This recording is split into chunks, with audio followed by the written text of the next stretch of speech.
Now. All right, we are back, ladies and gentlemen. This is so awesome. Just talked to John for about an hour and 20 minutes on part one. It was the prelude to this. Now, was there a prophecy made during Nostradamus' time about the current outbreak? If so, we're going to talk about it. We're going to get into 2020 and beyond, what to expect in the future after a date with the Corona beer. What do we have to expect? Check out HogueProphecy.com, ladies and gentlemen. John does a lot of different blogs. He does updates and articles as well as previous videos that we have done. I did want to thank my friends over at Boomer Boost. John, I don't know if you've been, have I sent you any of this yet? The Gladiator Bar? No, you haven't. And since I'm a passionate guy who uses lecithin, which has made me not have a cold since 12 years or a plague, I'd like to check this out. Well, I'm going to send you some because this is absolutely my favorite, man. I do a shot of this. Essentially, what I do is I do a scoop of the Boomer Boost, the Gladiator Barley, with a scoop of this multivitamin in the morning. Mix it up, drink it real quick. And it actually, this tastes great. This doesn't have much flavor at all, so it doesn't bother me a bit. But this is like an ancient Gladiator barley that goes back thousands of years.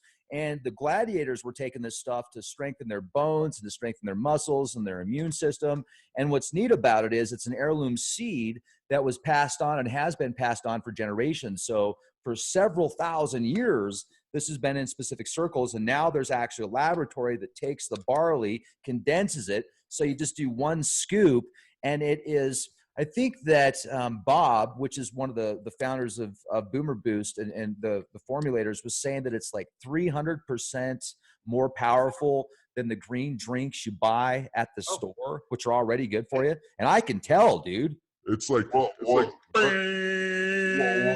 this is great because this is exactly what keeps me vital at my 65 years with doing lecithin. So if I sprinkle lecithin in everything I eat.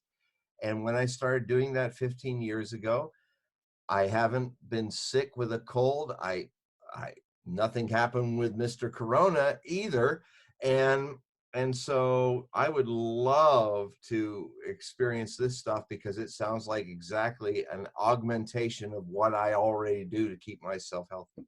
Right on, man. You're going to dig it. So, yeah, I'll get you some of that sent out. And ladies and gentlemen, make sure to check out boomerboost.com. I've got a link in the video description box. So boomerboost.com/leak project. If you use the code REX, they're going to give you an additional $5 off, and they're offering specials right now. So they've got a multitude of products, and these formulas are specifically designed to have anti-aging type properties, immunity boosters, etc. And you can feel like, when I take a scoop of this Boomer Boost, I get like this soothing sensation. As I don't know how to, I guess that's the best way to explain it. I take a scoop and it's like all of a sudden like this instant refresh. It's like, let's go rock and roll.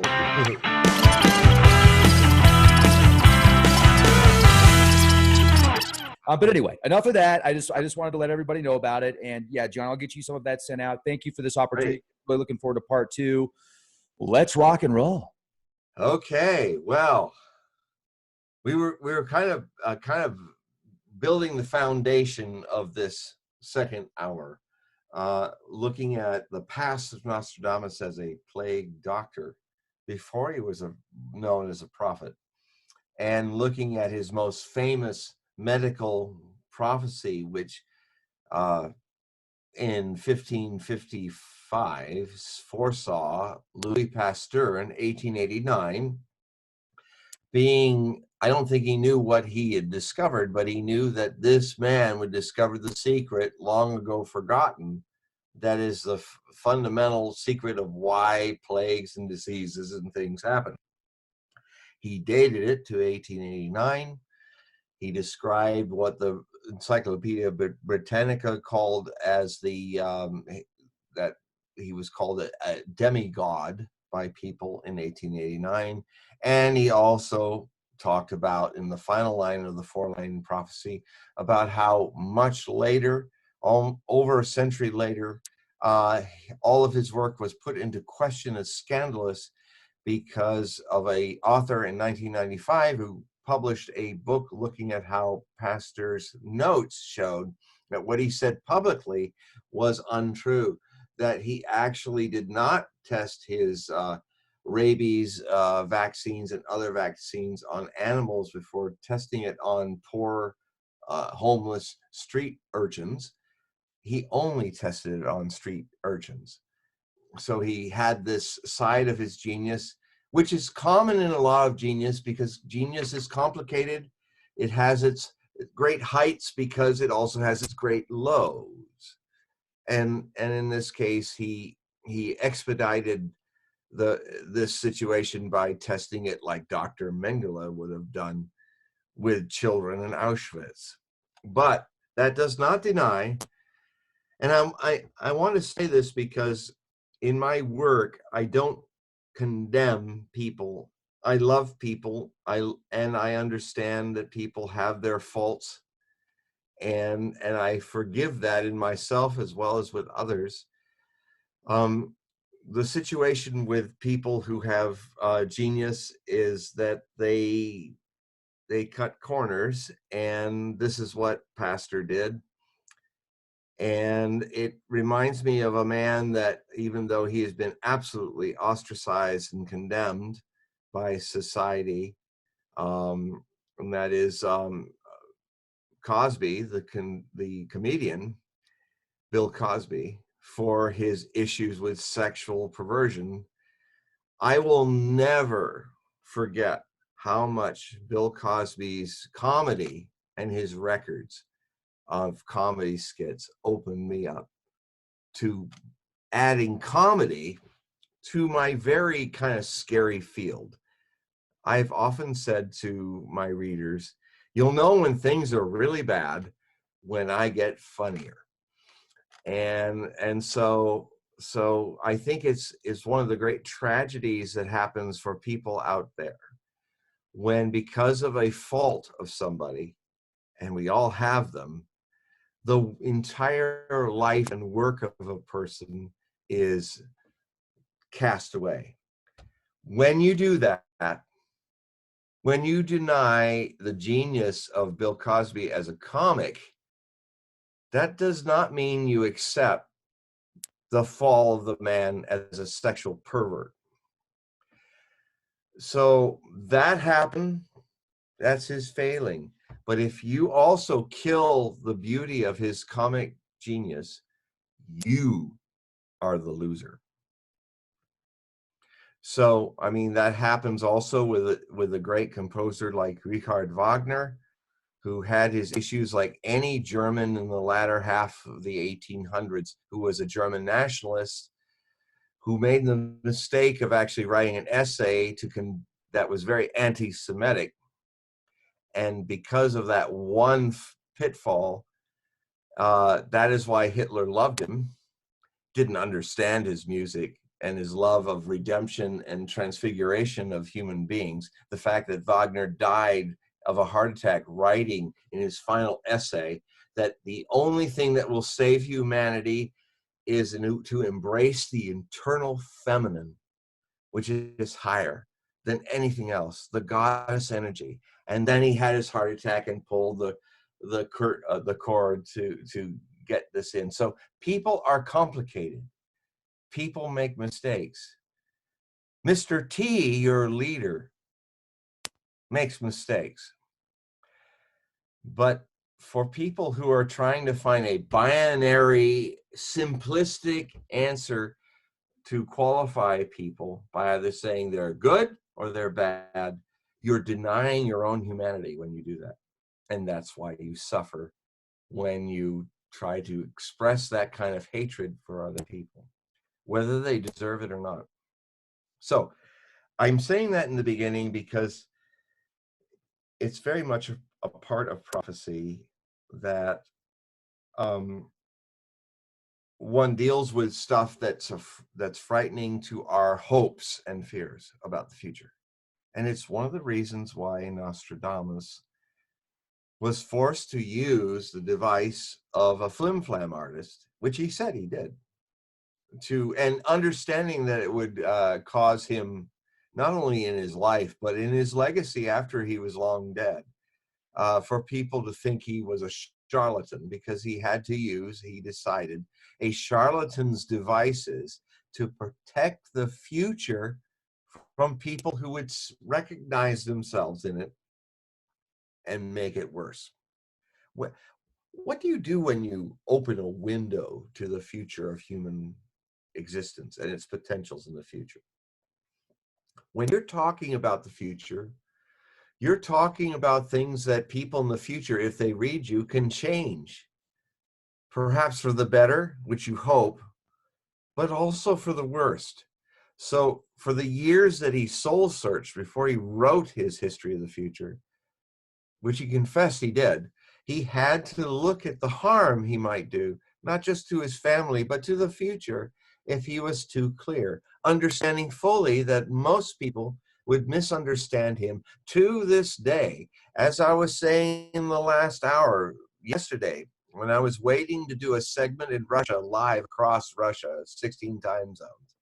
And when it opened and the camera showed what was going on down the stage before I'm on the Skype thing on the side waiting to come in, I saw all these Russian people in a show called Let Me Talk, which I soon found out means that let me talk, because we're all shouting at each other and not listening. That I was coming into kind of a mob of people ranting in Russian, which is no different than people in Jerry Springer ranting in English, that would not understand or even allow me to speak and try to explain the things that I can say here on Leak Project. Because, and I can tell you, I will just say it again, it is in Leak Project that people who've been watching me for 20, 30 years get to see me as I am, and not as they edit me and censor me to suit their issues. And I just want to say before I get into these issues about prophecy, because a lot of things have happened since the Corona beer crisis started, where a lot of my shows have been rebroadcast where I talk about these things on History Channel. And I did a show few years back called The Last Pope. It's really beautifully made, but unfortunately, the editors they had me talking about the Fatima prophecy and trying to point out what made it a fraud that Cardinal Ratzinger released at the year 2000, around that time, to show that the prophecy, the third secret of the children who had seen the Virgin Mary in 1918 in several issues over a period of months, a very documented and also miracle witnessed by hundreds of thousands of people. It's an amazing story. Best dramatized actually by a movie in 1953 called Our Lady of Fatima. I highly recommend everybody watch that, because it captures the heart of it, that the innocent children that were in this miraculous event being oppressed and questioned on either side. But it is one of the most amazing mass visions of prophecy in our times. And when it was released, The Third Secret, Cardinal Ratzinger, who was the inquisitor of Saint John Paul II, when he became Benedict, the successor, in this time, he actually created this lie, which does not fit what we know about the third secret. So in this thing that I filmed in Minneapolis, in a beautiful Presbyterian church, so I hope you all see it, the fragments they use, I was trying to say that the vision, which was basically stolen from St. John Bosco's prophecy about Rome being destroyed and in darkness, and the Pope was rising up onto a hill where there was a great cross, and there were assassins there to shoot down the martyrs of the cardinals and to kill the Pope. That was a variation on a theme of St. John Bosco, a 1800s visionary of the Catholic Church, of an authentic one, but it was amalgamated into a delivery to the press, which had more pages than we know the original prophecy by Sister Lucia, one of the three surviving children, wrote. And it was also graphically not quite her writing style. There were so many things wrong with it. So in this video, I was saying all the points that were wrong, but what happened, either by accident or by intent, I don't know yet, from the people who produced this for History Channel. They make it sound like, because they didn't add the final segment where I'm saying this is a fraud. This is not the third secret. It's actually about, because it was supposed to be released in 1960, because it was about, I conjectured, the Cuban Missile Crisis that almost destroyed the world. It is a classic example of a potential vision about something that doesn't need to happen. But what they did in this is they didn't add my culmination to what I wanted to say, and instead they make it sound like I'm agreeing with them taking this prophecy from John Paul II and making it an assassination of Francis, the current Pope. I have thought of actually writing the Pope and telling him, I am not saying this. They have changed my words and created some idiot that might think this is prophecy to commit this terrible crime in my name. So the situation with that is that I don't get that problem here. I consider Leak Project, in a way, in my long work of hundreds of documentaries and things, a place, a sanctuary where you can hear me as I am. Not Sometimes he as, just has to add a couple code words. there you go, because the same people that edit me and turn me into something else, the same people that in Nostradamus 2012, which I'm sure a lot of you saw, edited out all of my statements saying this is BS 2012. It's a mistake. The Mayans are off by 13 years, and actually Nostradamus got it right. The time when the grand alignment it happened that ended the great Mayan calendar cycle was 1999, not 2012. 13 years off. Now, the Maya were amazing in the way they could calculate that without computers, because they literally calculated what, if you lay it, and I do this in my book, Nostradamus, A Life and Myth, is a testimony to the amazing things the Maya could do and the things they missed. And when that was all happening and 5,000 New Age gurus and writers were talking about 2012, I had lots of letters coming to me saying, why in the world are you silent? It's deafening. And I said, because I am going to do something the others won't do, because I understand this thing's a mistake. I am going to publish my book on 2012 when all the rest of them have published, and it's a month after it happened, and everybody's having a WTF moment. That's when everybody's trying to take their generator back to the Costco. There you go. And you know, so I said the reason is that I have said my first radio show in August 1987, when there was the great harmonic convergence, I told in my first radio show, I said, it's bogus. It's a merging of certain astrological things to the Maya that don't fit. And this is just another version of the millennia hysteria that will happen in 2012. And the person that was supporting it on the show in Seattle was saying, yeah, but isn't it good that we all get together and meditate on one day, this Sunday? Isn't that good this weekend? I said, yeah, of course that's good. But what are you going to do on Monday? What are you going to do when you have this kind of kumbaya moment that so many people do, thinking that a little gesture like not using paper bags is going to stop the sixth mass extinction? You have to embrace this celebration of life and awareness every day, waking and sleeping in your life. and by example, expand that to others. That's my message over these years in my books and life as a meditator who looks at prophecy. I'm trying in my work to take us into the future to find the present where it's changed.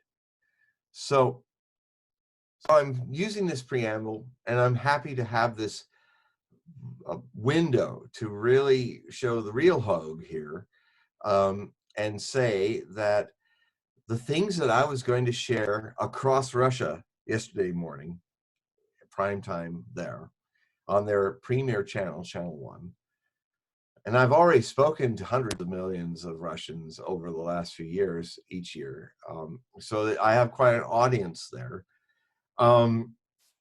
was what I'm going to share with you that they missed. And the question that we're going to share, as I prompt up this information, is what I'm actually putting together as a book I had planned to write when the timing was right if there was a future pandemic. Well, that future has arrived.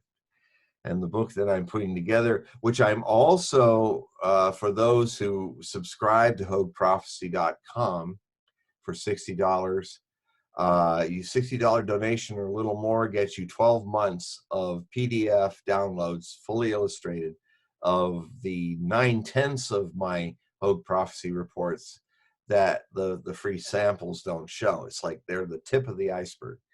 And I do that because, you know, my stuff is very challenging. And so anyway, in this process of writing a book, because I have so much to say, I call it a three-dimensional publishing process, where not only do I, because there's these amazing things I want to share with you that I'm trying to do in the next 5 years.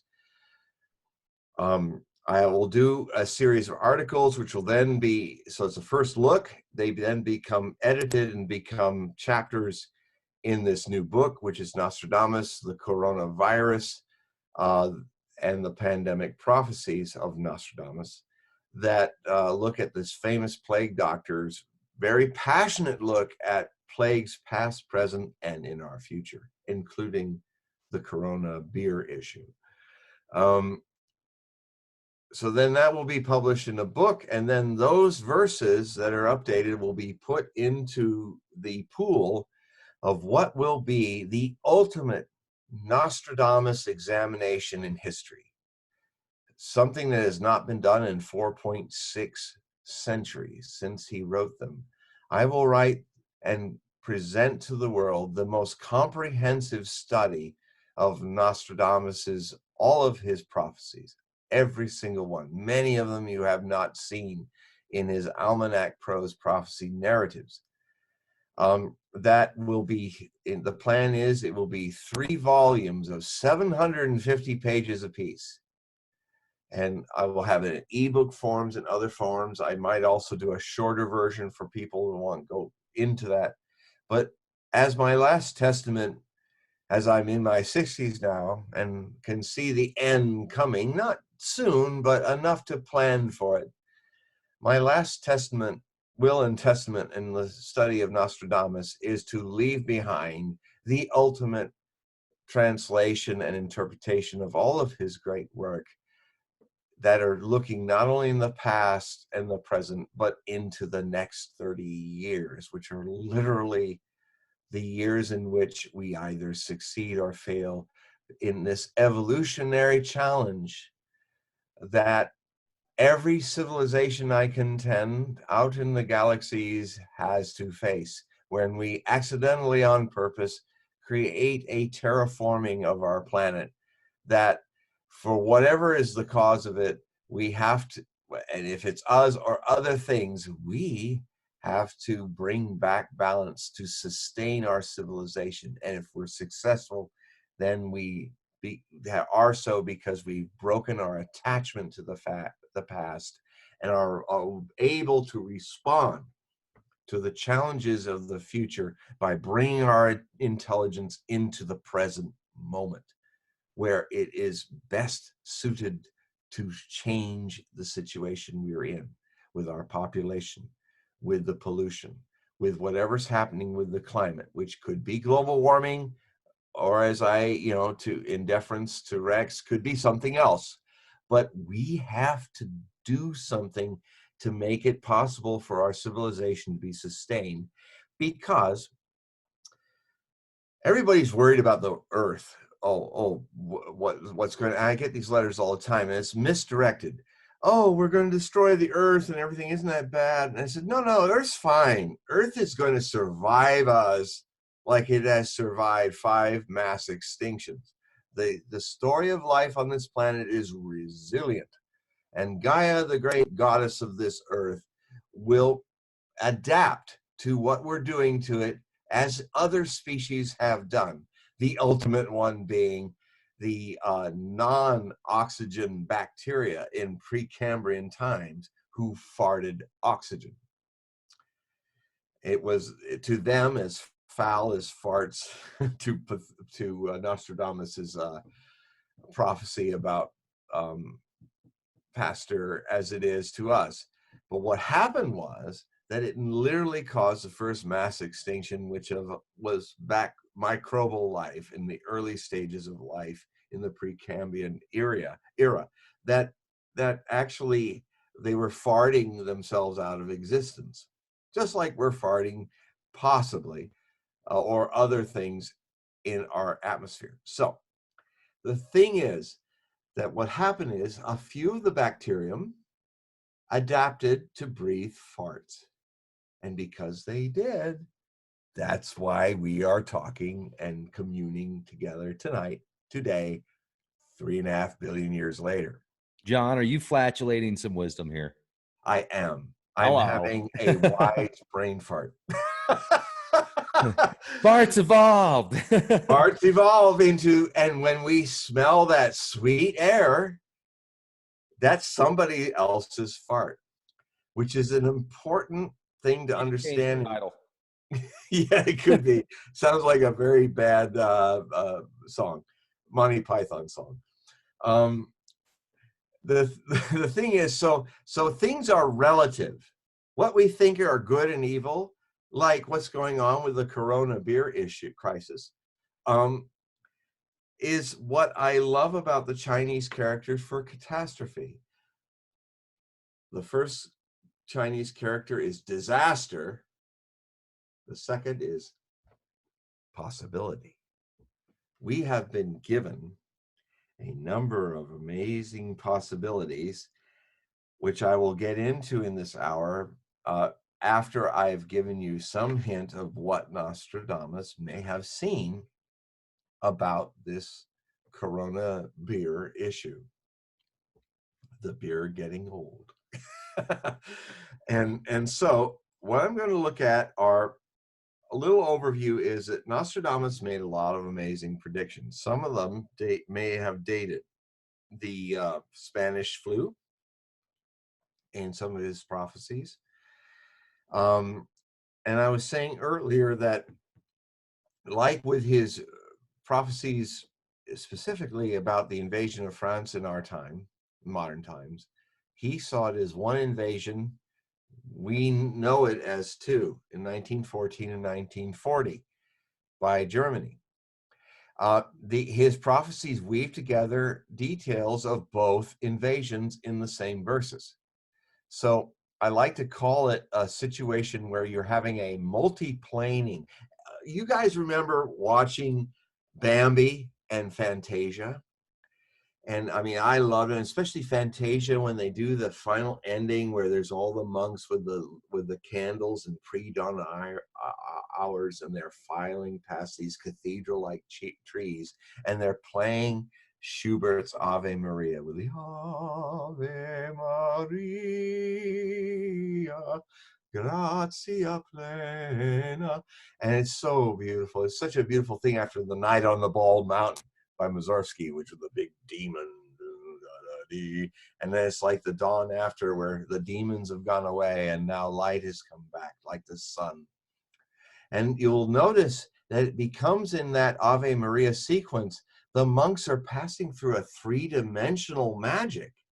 This is in the 30s, late 30s, where we're all watching, following them, going through layers of forest and beautiful trees until we come to an open area where there's mountains and beautiful rays of light of the rising sun at dawn.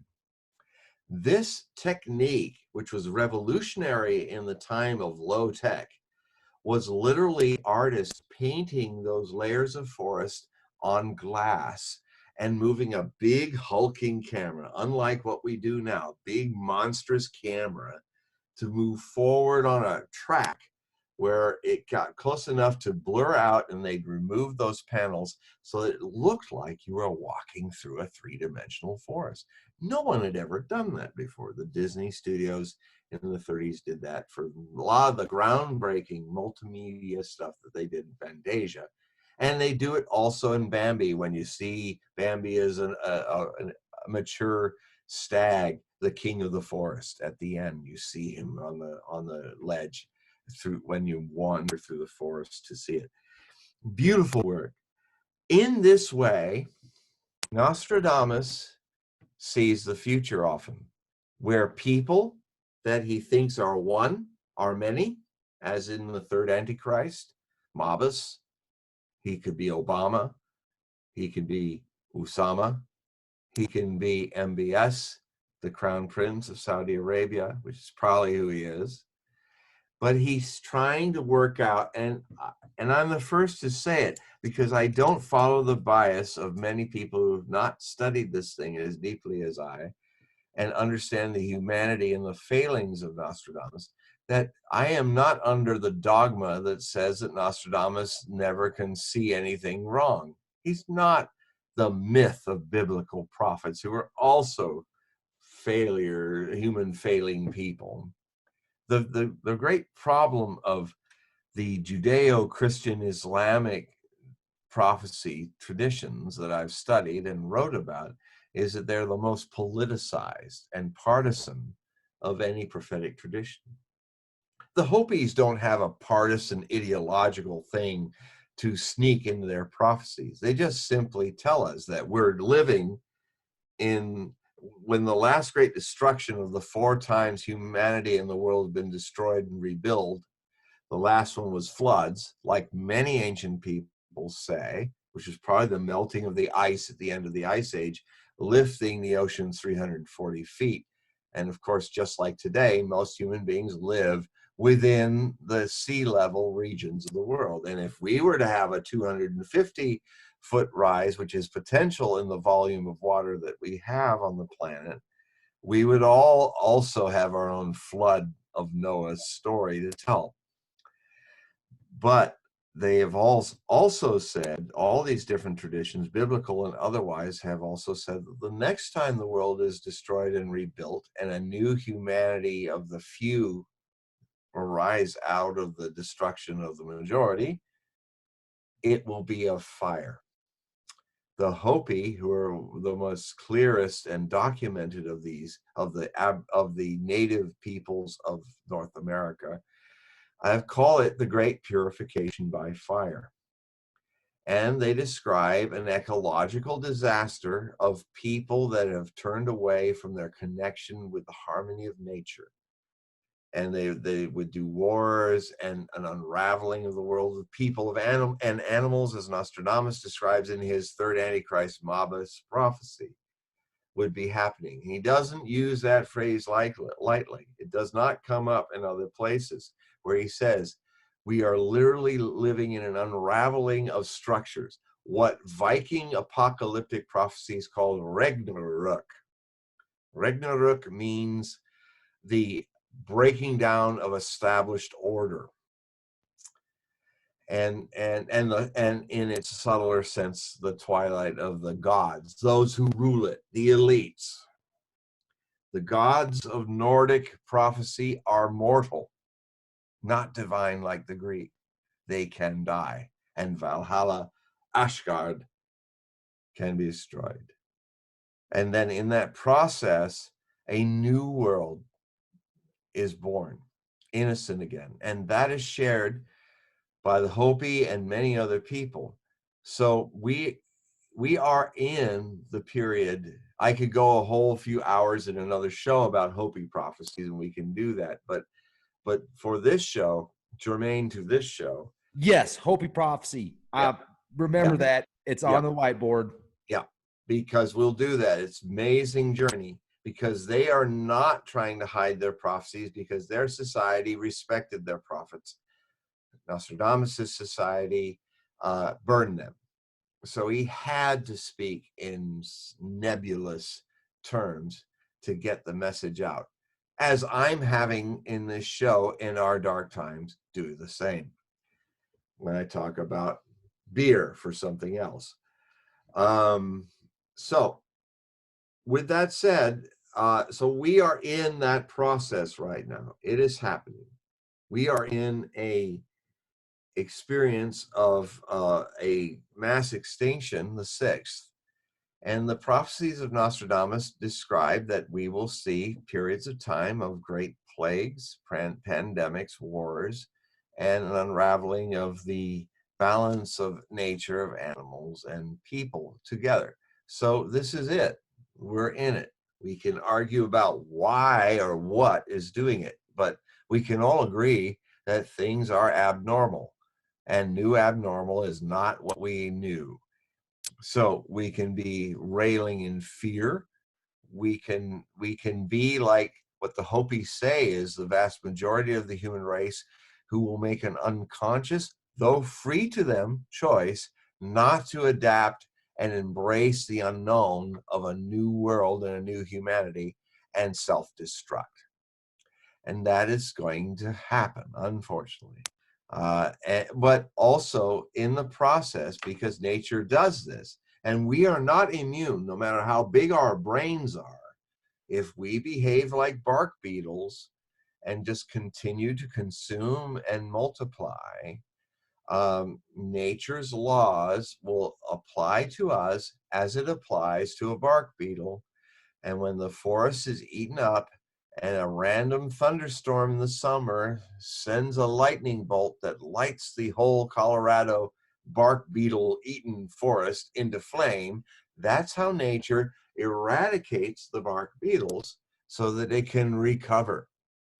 So the thing to understand is whatever is causing this and whatever dominion human beings have in their consciousness to bring back balance, not for the sake of the earth, but for the sake of your civilization, because this civilization has been born in this warm interglacial period because our climate up to now has not been like the more drastic extreme climates that mostly predominate Earth history.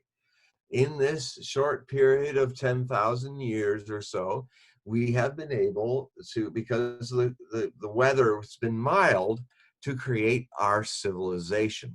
But in the creating of it, we've also created, or are at least able to stop, other forces that are now making this climate unable to sustain our civilization. So don't worry about the earth. Stop wasting your time about the earth. It has 5 billion more years of evolution. Who knows? Maybe cockroaches who seem to follow us and adapt to whatever we do, maybe they will be sentient beings in another 3 billion years, and they might find evidence of bipedal hominids who screwed the pooch. And so the thing is that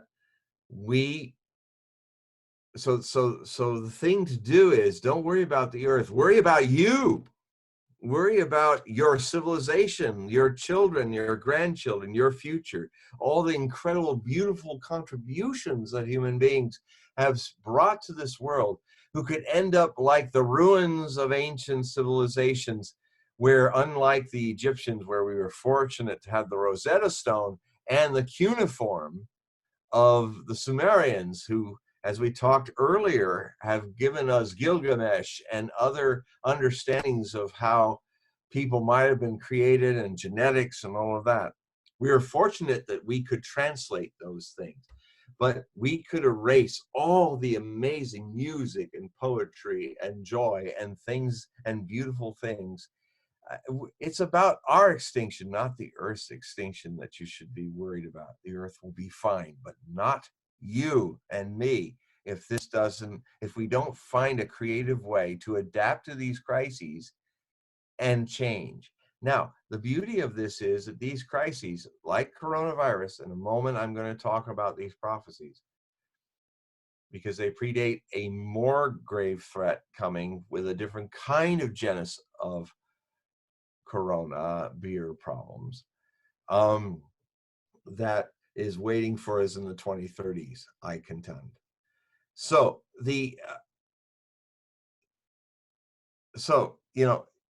in a situation like this, the beauty of this, what is good about this, catastrophe potential, is that I contend that only when a race of potentially sentient beings are at the brink of mass extinction, that's the only time that we will really grow and work together. So I see this threat as a tremendous opportunity for the human race, for those of us who wish to grow, to leave the majority behind. And that's okay. That's their freedom. Our freedom is to live. If they choose to hold on to the past unto death, that's their freedom. But if you wish to live and adapt and sustain your humanness, this is the opportunity that has come. It comes to every great civilization in the galaxies beyond us, I contend. It will be proven someday. So it's our turn. We may fail. It may even be worth it just to fight dying the right death. That's even something else to embrace as potential. But I embrace that we can make this. And the thing that I do to talk about this is talk about the prophecies of the great prophet Nostradamus and what he had to say about a prophecy of plagues that had to do with a strange bird, an alien kind of unbird-like bird that in his metaphorical biblical sense says, today, now I have come. What he does, I won't read the whole long narrative, you can read it in the book, of what he lines up. And in classic Nostradamian dyslexic process, he gives you what will happen after the birds arrive of this plague. And then he says that that's a marker for the unraveling of civilization as you've known it. But since he also writes about history going beyond the next 1800 years, it's not an end of us. It's an end of what we were to rebirth something new and better, if we are brave enough to embrace the unknown and go into it. And what he basically does is talks about the unraveling of society, the structures. They're systemically flawed, and it will bring economic crisis in religions, everything that we hold on to that's supposed to be dear to us. All our pillars of complacency will be kicked away. And I will talk a bit about the astrology that shows the steps in the next 5 years of how that's going to happen. And what happens first is this omen in a plague of strange birds.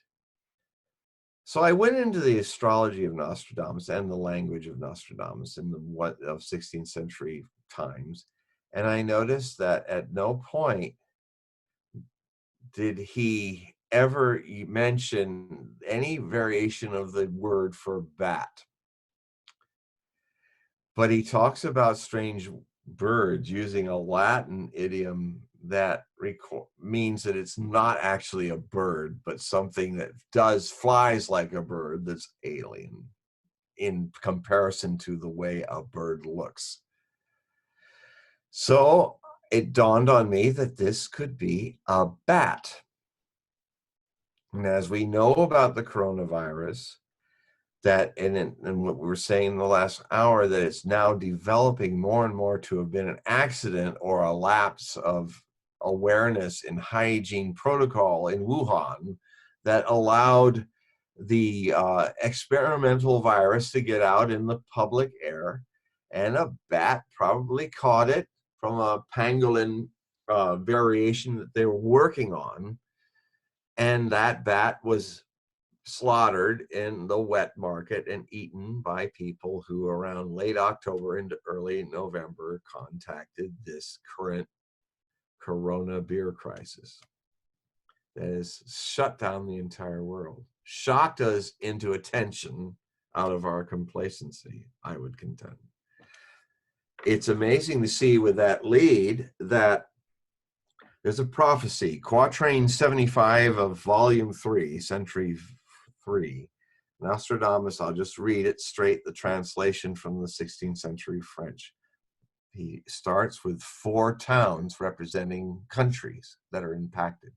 Pau in France, Verona Vicenza in Italy, and Saragossa in Spain. Swords, damp with blood from distant lands. A very great plague will come with a great husk or pod-looking appearance. The coronavirus is a pod-like thing with little extenditures. It's like a husk of a seed. He's trying to describe it in the word he uses, which is goose, Gousse in Old French, which has all shell, scab, husk, pod, are all the possibilities of it. He's talking about France, which is now the worst. At this moment, as we're doing this show, their medical system is unraveling, and they're going to probably be in mid-May to late May before they even see a change. But it's interesting that he keeps coming. He mentions Italy twice with Verona and Vicenza, which are in northern Italy. And Saragossa for Spain, which is also suffering grievously in Europe from this. Because, and then it goes on to this other situation, that understand that the metaphors of plague in Nostradamus' time were artistically described in paintings of demons that are invisible, shooting arrows that are striking, infecting people, and cutting them down with invisible swords. The prophecy said, swords damp with blood from distant lands. China is as distant as you can get from Europe in his time. The very great plague will come with a great husk scab, the corona. Relief near, he says in the final lyric. The relief meaning when people die of this, it's rapid. But remedies far away, meaning there's a long time before we have a vaccine. And it may very well indicate that this thing is a reinfecting disease, that maybe people that have had it can have it again. I hope not. Nobody wants that. But it's not going to be any time soon when we get over this. Most plagues, the minimal time they are active are 2 to 4 years. We could have this thing around for the first half of the 2020s. But we'll see. Now, I want to look at some other prophecies that are on the same theme that also do a little in this rare random thing that Nostradamus does, where he hides the date in the indexing of the verse. There's a couple of them that are Quatrain 19 in different volumes that indicate 2019 when this thing emerged. One of them is in Lucca. This is Tuscany, Italy, the north part. It will come to rain blood and milk shortly before the change of governor. Great plague and war, famine and drought will be seen. Now it's talking about political changes, but it is talking again about Italy. It's numbered 19, which ironically 319, if the 3, sometimes the volume is the month, the third month is March. Now, of course, that's a year off, because March now is where we're having the situation, not in 2019. This virus was probably loosened into the public around late October and manifested in November at the earliest. But it was already global by December. So this may or may not be what Nostradamus meant, but it has very interesting parallels to what's going on right now. Another important prophecy that looks and comes back not to the Vatican as well as Italy is, and I'm trying in quatrain 65 of century 2 to understand yet what the term the sloping park is. Who knows? I'm still studying it. I'm trying to find things. It's probably a name of a park. Maybe it's a name of a park with set up tents. Maybe it's Central Park. I don't know. It could be a park in Wuhan. Yesterday, I was studying all kinds and which and ways of translating Chinese name places in Wuhan and parks to see if there was anything in Chinese that might indicate in English this. But what that opening line, the sloping park, the next part seems very clear to be about this corona issue. He says, the sloping park, great calamity, will be done through the land, to the land of the West and Lombardy. Lombardia, Milan, where the clothing fashion industry is the entryway into Europe and the West that took place in February into March that caught the Italians unprepared for an overwhelming visitation of this pandemic. Why is that?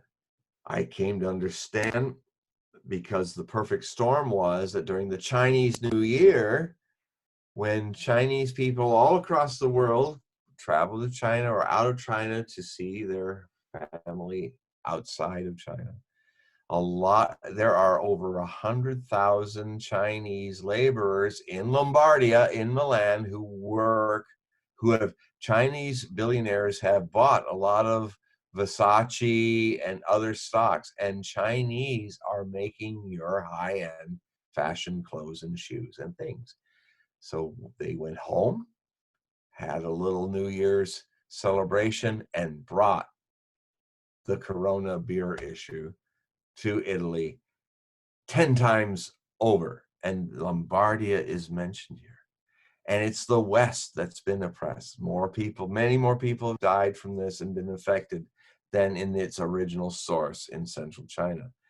So the next line is the fire in the ship. Now that's an analogy to the ship, the bark with the cross on it, which is a symbol of the papal see, which he uses a lot in his prophecies that indicates the Vatican. So the fire in the ship. So, the emergency is impacting the Catholic world and the Pope directly and his cardinals in Italy, where it really exploded. Plague and captivity. The term that he uses, captivité, is his way of saying you're all sequestered, you're captives in your homes, in shutdown. Plague and captivity. This is about, I contend, the coronavirus. And then he dates it. Mercury in Sagittarius, Saturn, its sickle, will cut. There's two things about this prophecy that intrigues me as a judicial astrologer, which is what Nostradamus was, a reader of the future of nations, leaders, and the world, humanity in general, rather than the personal reading. It's a reading for the world, that judicial astrology, or mundane or political astrology, as we call it today. And I do this for 40 years. So the thing that I saw here with this is that Mercury was in Sagittarius in December 2019. That's the moment that the infection was going global from China and began infecting the West. The term of using Saturn's sickle. Now, this is Saturn represented as the grim reaper of karma. for people living in illusion. Saturn's very compassionate in that, but he's judged wrongly by people who want to hold on to their delusions and dreams as a grim force in astrology. But in reality, as I see it, that he is a truth giver. He's saying, you people aren't prepared. You people have been creating a world that can have these huge diseases. And now I'm going to give you an opportunity through this disease to see how to fix that. With all the disruption, bringing your attention to solving the problem at last. That's Saturn helping us be real.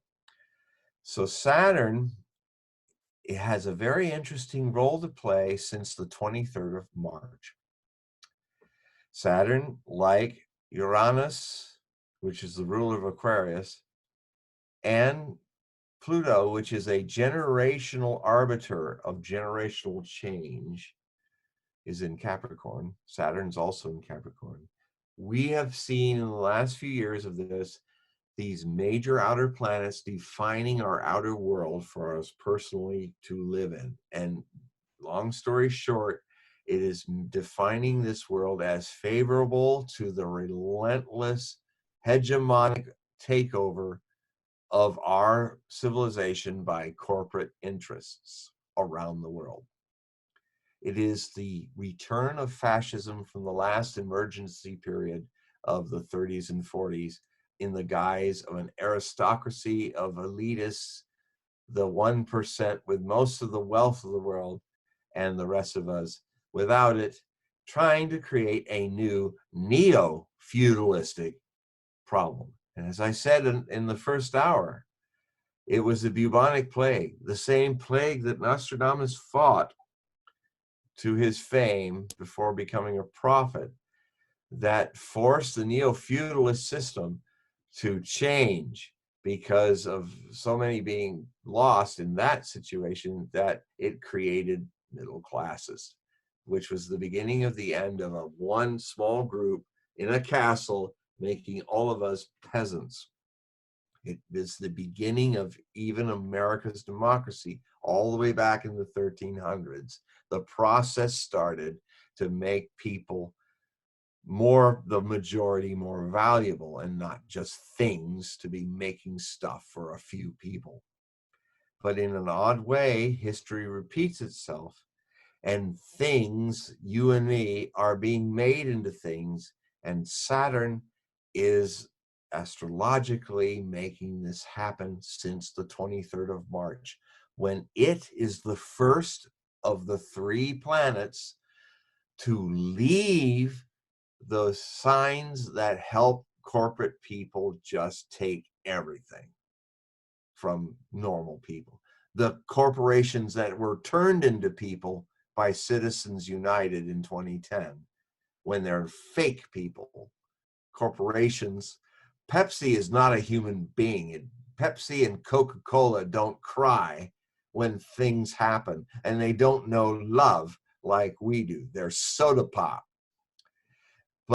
And fake economies, like the financial economy, they can go to nearly 30,000 points, and people like Mr. T, who runs the country, can hope to think that means that this boom is being trickled down to the real economy of real human beings in small businesses and big, who make things that make life livable and better. And they're different things. So what happened? Saturn is the one who teaches you it's karma. Saturn is about action and reaction.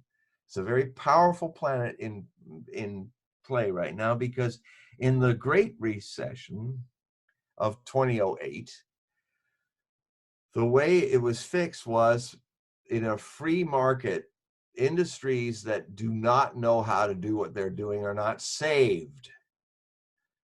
They go bankrupt. And that's right. If you don't know how to do business and succeed in a free market, you should go bankrupt. No one should be saved from being stupid in business. But major companies and banks were saved by the previous chief of this country. And he, with all of his talk about changing that in his campaigns, but he told the people who were too big to fail, he said, I'm one of you. And he used your money to save them from their stupidity and ruined his legacy and compromised everything he said. And so I spat on the camera. I had to clean it. And so What? no, I was wiping something. So anyway, the thing is, the mistakes, I started writing, I anticipated the last recession. I talked about it. I said, if they don't fix the systemic faults of then, it will come back tenfold later. And what are they doing? Exactly around the time Saturn took its big grim toe for 1 degree of depth into the world of the next sign that it's going to spend nearly 3.5 years in, until the year 2023. It won't go completely in that process until the end of this year in 18th of December. But what often happens with planets is they give us a little test of what they're going to do in their next transit. They move a little bit into the next transit before they come back for another bunch of months. Saturn on the 23rd of March moved into Aquarius. The ruler of Uranus, which is in its fall in Taurus, which means it's being compressed and suppressed from doing its revolutionary stuff in a sign that doesn't feel favorable for it. But Saturn's been there to mitigate that in astrology and not make it rebellious. Saturn moving on the 23rd into Aquarius, where it will go deep for 1 degree and then retreat back and be back in Capricorn, business, pro-business, on the 2nd of July, is framing for all of us how long this thing is going to last. How long this sequestering in various degrees will be completed by early July. Some of us won't be out of it until then. Some of us will be out tomorrow because of the 3 steps that have been considered for how. There are a lot of states that are not being impacted by this, and I contend that Mr. T is actually, with all his faults, his instincts are right about this, and it will probably win him another 4 years. Because with all the many criticisms we can have, America in general is unprepared, and as unprepared for this as Pearl Harbor. And that leader was not impeached for Pearl Harbor. So the situation with this leader could, I predict, be the same, that as much as he is in part responsible in this reading things, he is now adapting and changing as his Uranus Gemini sun sign makes him easily able to do. But this process that we're starting, where we're in this depth of sequestering, of captivity of the plague, as Nostradamus calls it, is going to last for a lot of the world, as this moves in other places all the way into July, when Saturn comes back to big business friendly Capricorn until December at the end of this year. But what you're all going to witness, all of us are going to witness, is what the future after December is bringing us, and through 2023 March. With the transit of Saturn, the reality giver, a shock giver in Aquarius, revolution, rebellion, seeds of discontent of masses of people. The thing that is happening is that in around the 23rd, we were given all kinds of promises, and trillions of dollars were manifested out of nothing to to pour into the economies and us, from the unemployed to the small businesses at 10,000 a pop, promised a stimulus plan that would help us make this a V curve where we recover very rapidly from this coma of the economy that has been used to stop what Nostradamus is talking about here, the great calamity to the west, out of Lombardy, northern Italy, where it's come through the whole world. Saturn's sickle, though, it's cutting the wheat, is cutting the BS. And the thing is that in the next few months, especially starting in May, I'm sorry to say, but it's necessary. A lot of you who are waiting to be helped by your government are going to soon find out that just like in 2008, the lion's share of all these trillions of dollars that's being made is going to be poured into companies that can go into bankruptcy and recover because they've done it before, whether they fly jets or do cruise ships or other things. This money, billions and billions of dollars, is being put into these companies so that they will sustain their profits. The financial market will get the lion's share of this so they can pump the points up to near 30,000 points again. And you are getting $1,200 probably months from now. And you who are promised $10,000 of support for your small business, oh no, we meant up to 10,000. Oh no, that's changed again. It's now 3,000. Oh, it's going to be late. And I'll tell you something that's happening, and it makes me compassionately angry when I saw what's going on across the world of America, and especially in San Antonio. Probably yesterday, news helicopters were showing this large parking lot near Walmart where the food banks of San Antonio and the good citizens of San Antonio lined up in their cars to do a drive-by pickup of boxes of food. The boxes were 1 million pounds of food delivered to 10,000 cars in one day. People who have been in the gig economy, or people who have, which is more than half of the working people of this country who are going paycheck to paycheck, are running out of money to eat. And what is going to happen with that, with Saturn's sickle cutting that illusion of things that are going to be saved? This is the seed of the discontent that will create, perhaps not now, because I imagine that Mr. T will adapt to this as he's been trying, and he might change and funnel more funds to these people, even though it's harming the economy not to do it now. I don't think the retribution of Saturn cutting down this is going to happen until next year. But what will happen is the seed has been planted for the people of the world who work and make things to understand that the people who are in a minority who play with money and hoard the wealth of the world are not serving their needs, their pursuit of happiness, their pursuit of a good life. And I am seeing in this little prelude of Saturn dipping in just 1 degree out of 30 of the transit and coming back.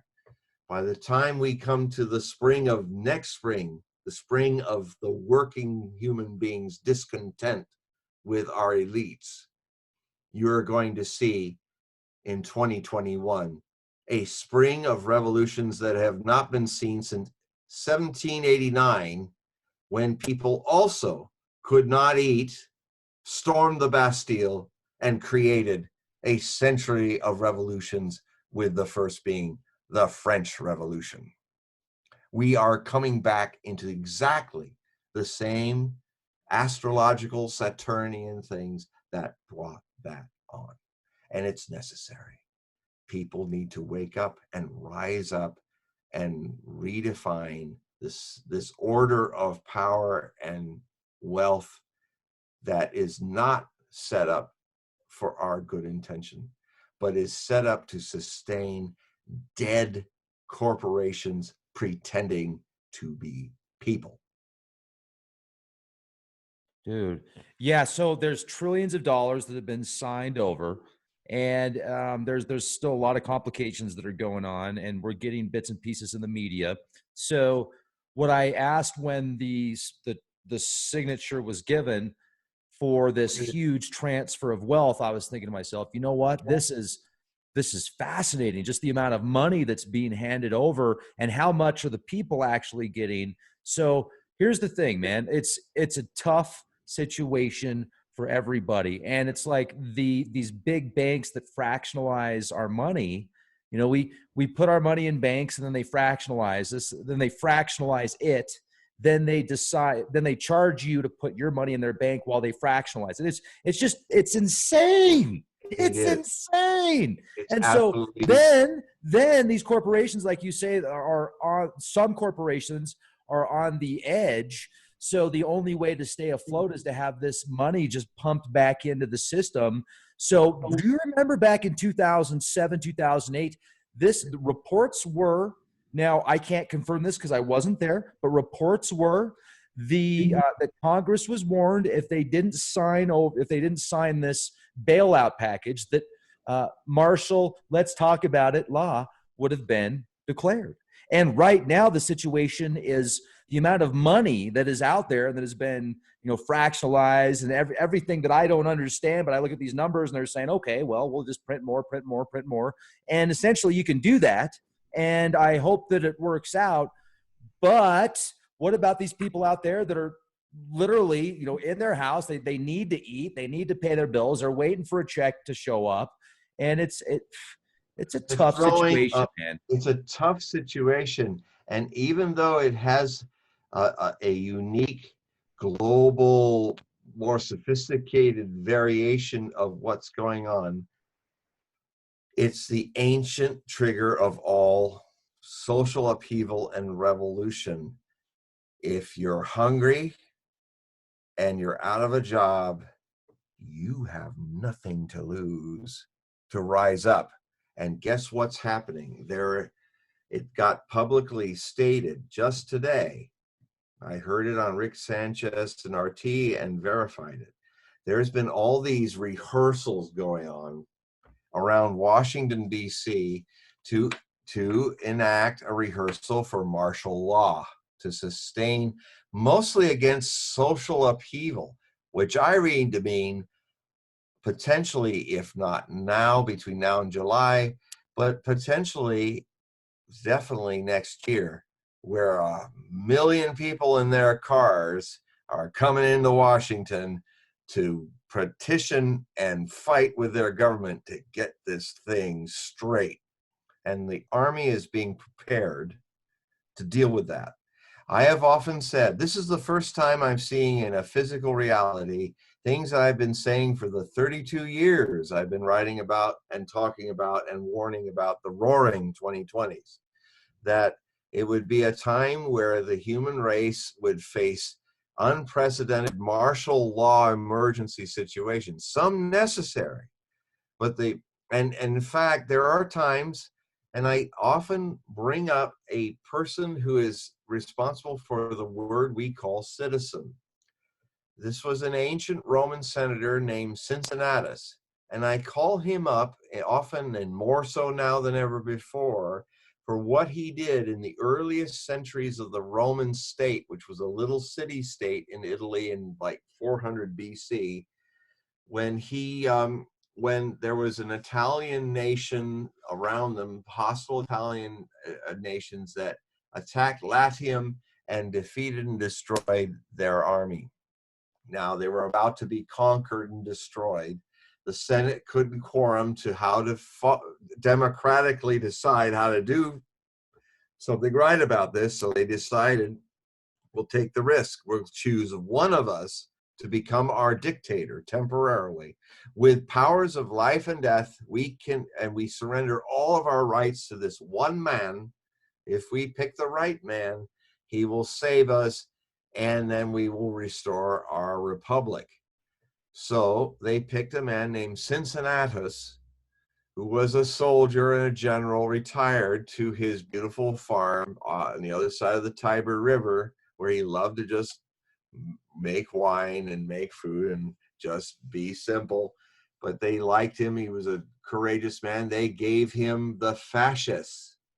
It's that twig bundle with the hatchet at the top, famous of Roman symbols. It is the word that gives us the word fascist. And they handed it to him and said, here is all the power and surrendering of all of our freedoms to you, Cincinnatus, for 6 months to end this emergency with the powers of life and death.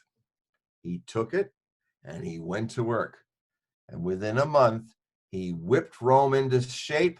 He got all the young men, whether they liked it or not, to fight, and they defeated their invaders. So when he came victorious in triumph back to the Senate said to him, he's holding the fasces. He said to him, well, legally you have another 5 months to hold this emergency power.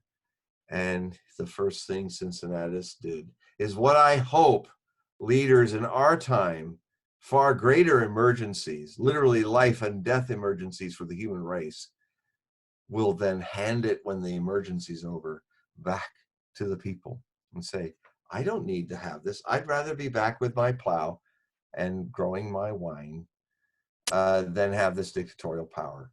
Here it is. Let us restore our republic. The emergency's over. I don't need to abuse this power. So there are times that our current leader and others to come around the world will have to, and are already, evoking emergency rule, because there are times when there's a fire in your house that there's no time to sit around and vote what you're going to do about it. Get up off your butt and put it out. And if somebody's in the way, throw them out, because there's a fire. Now, when the fire is controlled, then you restore more civil activity. So I am not against the fascism of Cincinnatus for a temporary period of time. I'll just say that very straight. But this is benevolent. This is a necessary emergency, and then you restore the freedom of people, like all of us who are sequestered all over this planet, to then resume our lives. So the thing I'm saying to all of you listening to this, because you will be living through these times that are coming, Saturn's dip into Aquarius, and then the revolution that comes, that will one by one take Uranus and ultimately Pluto out of this corporate-friendly situation. We are heading for revolutionary times, which are necessary and hopefully done right, so that we don't make the world worse than the world that these corporate fascists have left us. So that's what's before us in an unflinching Saturnian reality giving stuff about these prophecies. The other thing I would finish with is that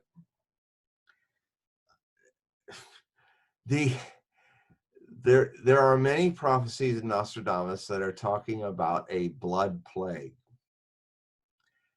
And the famous plague doctor may have actually foreseen H1N1, the flu out of swine and birds that created the Spanish influenza, which actually, if it were accurately labeled, it should be called the American influenza, because it first arose in Kansas.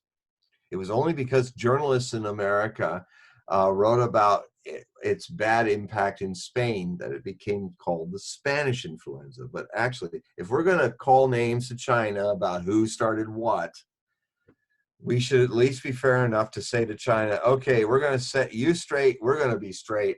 We're not going to call the 1918 pandemic that killed 50 to 100 million people, that we didn't handle well, that we actually hid the danger of it because we're trying to win the war by sending million Americans to fight in the trenches, and carried the plague to Europe and China and all these places. We're going to call it what it was. It was the American influenza from Kansas. Midwest, heartland of America. We were going to be fair, as Saturn would ask us to be brave enough to be, and say, that was our fault. Now we're looking at China. And because otherwise what I'm seeing is the danger that happens in plague situations where for political expediency, leaders are trying to blame who's the source of something, just like German Nazis blame Jews for everything, and Russians today are being blamed for Hillary Clinton not being able to win elections and all of that. And it's all bunk of the hysteria that happens in such times, which has happened before and is happening again. So the biggest danger is, and the good thing that's, when things happen in the climate, whatever the cause to make things warmer and unstable, it tends to open the world to pathogens that have been dormant for thousands of years. For instance, the great peat fires that are going on every year now in the Arctic North, and the expelling of gigatons of methane that's accelerating this situation right now in the North and the Arctic. In that peat moss and in that permafrost are bacteria that have been sequestered away for hundreds of thousands of years that could have pathogens that impact us, that made a mammoth have a head cold, could actually be the great pandemic of the blood plague that Nostradamus is talking about, where in one of his prophecies, he's describing at 270 miles above the climacteric, the orb of the earth, over the northern hemisphere, which is suffering a great plague, out of the northern hemisphere, which indicates possibly some pathogen ancient that's come alive again. There are scientists up free from political law in what is called a samorobrin. Samo is a Russian word for self-operating, for orbiting satellites. And also it is a variation of a 16th century term for a maple leaf seed. And what does it look like? It looks like a pod with solar panels. It's a 16th century man possibly trying to describe something unbelievable to him, which he did about space travel and stuff, of something orbiting. And what makes it work is that there could be a cure for this plague that's coming all across the northern hemisphere, possibly from the Arctic, that the scientists living there are free of the politics of burden of politics and partisanship, trying to create in zero G perhaps a cure, because you can create better vaccines sometimes free of gravity, because you can mix things together easier. Maybe I'm just speculating, but the thing is that makes this phantasmagorical prophecy intriguing is the 16th century math that he is describing is exactly the orbital height, altitude of the space station, IS, the International Space Station. It's the same length of miles that it orbits over our sky. So he's seen it. He's trying to describe it as a seed pod that looks like a squared off wings of its solar panels. He's using something that's also similarly used in the cosmonaut lingo of Samorobira. It's a remarkable prophecy, many of which I never get a chance to go in depth with because of mainstream news is just not interested. That's why, forgive me for bringing these things up, but also thank you for allowing me to share with your audience a bigger picture of these prophecies that has been denied. Everything I've done since 1987 as a so-called famous person on TV who never gets a chance to share with you what I really want to tell you. It's nice to be able to listen and kick back and munch on some organic popcorn that's non-GMO.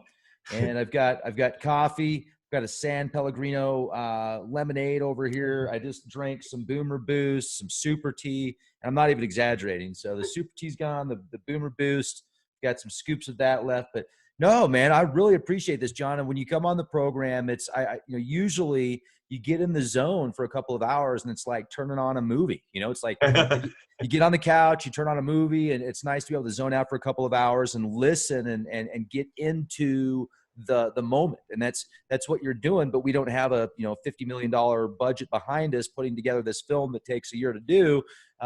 With your information and knowledge and research, and with a couple of hours, we can put together something like this out of the convenience of your house, my garage/basement. You're in Washington State on an island. I'm in Colorado with 13,000-foot mountains around me. So we're in some pretty safe locations. And it's really great to see people, even through all of this. I've noticed the people that are on Leak Project, the trials and tribulations that they're going through. It's also, I think they've became stronger. They've learned from it. They are evolving from it. And I think that most of us, if not all of us, let's hope all of us, and focus and imagine that, because you have to imagine something before it can happen. A good friend of mine told me that.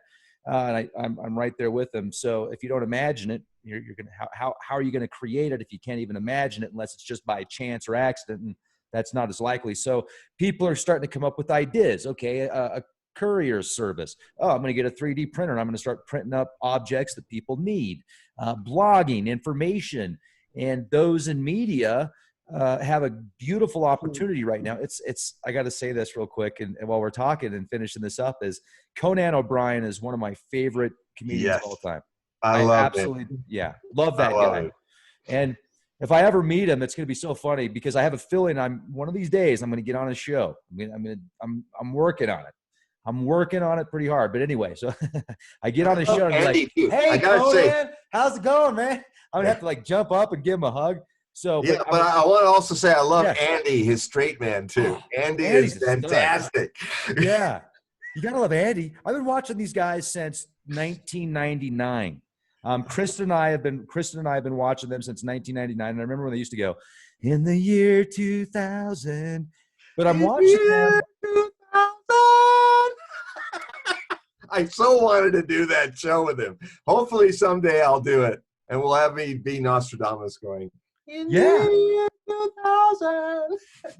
You would be perfect for that. So perfect for that. So we get you to that position. But see, what's neat now is he's at home, right? And he's interviewing people out of the house. So we find that now would be the perfect time. Conan, give us a call. Let's have the trifecta of awesomeness here. He will share with you some prophecies. I will bring together some entertainment of conspiratorial fashion. We'll definitely make it exciting. So I might bring Zorg. I might bring Ozzy Stern. Maybe I'll bring Zorg and Ozzy Stern. So we'll have a lot of fun. But, I watch some of these other people do talk shows, and they're not that funny. And then when they're at home, they're even less funny.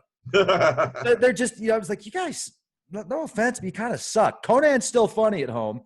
I think he's funnier in person, because that's what he's used to, right? He's used to having thousands of people around him, and he can feed off of that energy of the audience. I can sense it. And but you and I have these, we're doing these shows out of the house, out of the garage, and with all the podcasts that we do now, we've got a great opportunity to start meeting people and taking it to the next level, because people want to have some entertainment, right? They're sick of the fluff. They're sick of all the crap. I mean, my goodness, how many times can you play a freaking zombie show, John? Zombie this, zombie that, zombie buttholes, zombie coconuts. Stande mas,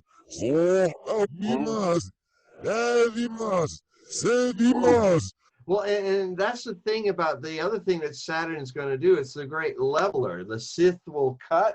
It's saying what's happening now. I mean, in a future show, we could go a couple hours about, in the next show perhaps, about all the changes that this Corona beer crisis has brought, and its hangover.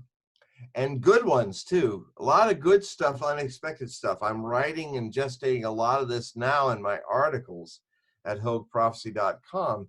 And one of the things that's going on, in fact, one of my favorite shows, Crosstalk with Peter Lavelle, He's an American who lives in Moscow, and he does these amazing things. And now he's been doing for a month what we're doing, right, rather than in a studio. And he's often said, well, this might be the end of studios. I mean, this is now humanizing with all the frou-frou. We're so snobbishly wonderful and our lights are perfect. But now you got Hogue with the funny lights and you in the garage. And we're what? We are the new media.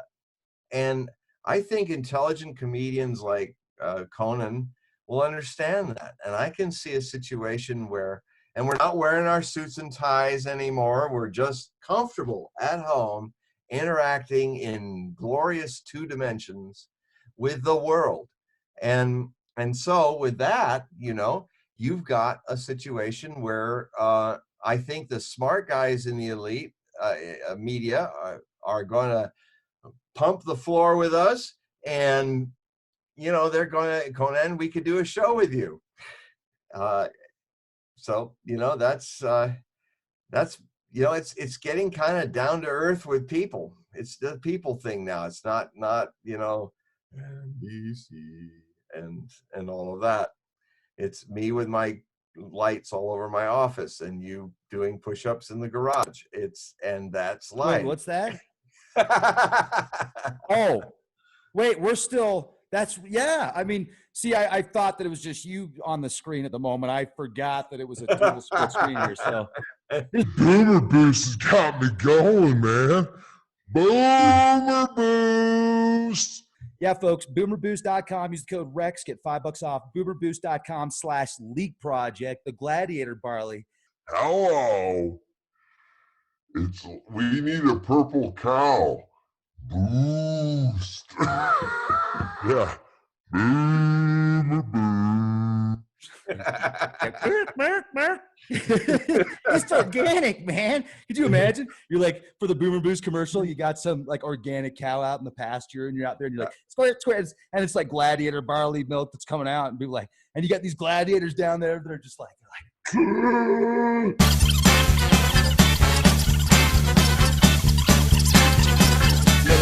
they're drinking off of the nipple right there. Or it's The Life of Brian, where one of my favorite moments where the big gladiator is chasing this little skinny guy in the gladiatorial ring, and he suddenly goes, "Blimey, I'm having a cardiac arrest. Sarah, give him out. And then the guy gives him some boost. Thank you very much. I think I won't kill you today. Boomer Boost. Oh man, classic. Yeah, that was kind of like similar to the Grail move. Monty Python and the Holy Grail. Yeah, it's kind of similar to that, right? I know by heart, by the way, and can sing all the songs. And my favorite thing to do is God, when the cloud curtain opens to talk to the king of Arthur, the king of the Britons. He goes, Arthur, king of the Britons. Oh, don't grovel. You're always groveling. And he says, sorry, oh Lord, and don't apologize. It's always like those miserable psalms. They're so depressing. Classic. Absolute classic. Well, John, let's do this again. Looking forward to speaking with you again in a few weeks.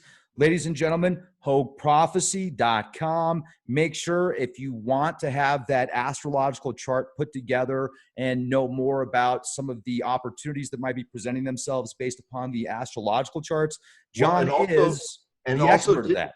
And also divination readings. The astrology is the prelude, and then I take you deeper than the astrology into a direct divination reading, like similar to Nostradamus reading you rather than the world.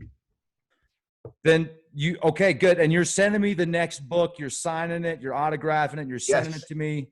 Good. Yes, I will when it's printed. Actually, I'm a little backlogged. I got to send you a printed version of also Anthony Bourdain, The Choice Between Mundane and Spiritual Suicide, which is one of my most outrageous books, not for the feeble-hearted, that actually looks at suicide in a celebrating way, because I loved Anthony Bourdain. He was a great teacher for me, but I also saw that he had this crisis. And I talk about the experience I had confronting suicide, where I was going to jump off a cliff in 1981, and then what happened was my misery jumped off the cliff and left me blissfully behind. That is a spiritual suicide, according to how it's defined by my teacher Osho. And that hardly anybody reads that book because they're frightened of the issue of suicide, but it's out there and available at Amazon as an ebook now. And I've been so busy with everything that's going on, I haven't had time to single-handedly produce the physical book copies of it. I hope to do that soon. And this one too. I will send you a copy. Thanks, John. I appreciate it. And glad you're here with us. Super excited that you were able to transform yourself because the world has made a connection with you. And folks, you are wonderful. I want to thank everybody that is subscribed to the YouTube channel, youtube.com/Clandestine Time Lord. I want to thank everybody that shared the videos of Leak Project, that has made a comment or checked out the sponsors. I want to thank everybody that's a premium member of Leak Project. You are all awesome. And because of you, it helps motivate me and gives me a chance to speak with wonderful people like John. So let's continue to rock and roll. Let's continue to be the change. Be excellent to each other. Be the change you want to see.